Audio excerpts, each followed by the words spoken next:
Hi guys, welcome to Aish vlogs. So ఇవాళ మనం ఖైరతాబాద్ గణేష్ని చూడడానికి వచ్చేసినాం అనమాట, గణేష్ మహారాజ్ని.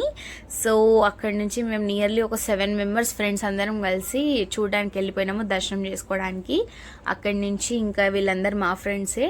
ఎంతో దూరం నుంచి లైన్స్ ఉన్నాయి, అసలు చాలా అంటే చాలా రష్ ఉండే. సడన్గా వర్షం పడింది, సడన్గా ఆగిపోయింది.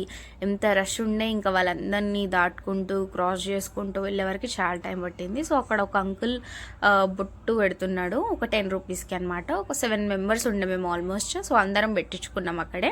దాని తర్వాత బొట్టు పెట్టించుకొని మళ్ళీ లైన్లో స్టార్ట్ అయిపోయినాము. నియర్లీ మాకు అక్కడికి రీచ్ అవ్వడానికే, జస్ట్ ఆ లైన్లోకి రీచ్ అవ్వడానికే మాకు నియర్లీ ఒక 20 to 30 మినిట్స్ పట్టింది. ఇంకా లైన్లోకి రీచ్ అయినాక అయితే ఇంకా టైం పట్టింది దర్శనం కావడానికి. బట్ ఓవరాల్గా అంటే అక్కడ ఎంతసేపు నించున్నామో, ఎంత అసలు లైన్ కట్టి వెళ్ళినాము అంతా కూడా దేవుడిని చూడంగానే మేము మొత్తం మర్చిపోయినాము. కొంచెం ఇట్లా మాకు దేవుడు కనిపించగానే ఇంకా మా మొత్తం కాన్సన్ట్రేషన్ అంతా గణపతి బప్ప మౌర్య అని చెప్పుకుంటూ ఇలానే ఉన్నాయి. అసలు ఎంతో పవర్ఫుల్ అయిన గాడ్ అది. ఇంకా మన ఖైరతాబాద్ అంటే ఇంకా స్పెషల్, గణేష్ మహారాజ్ మన హైదరాబాద్లో.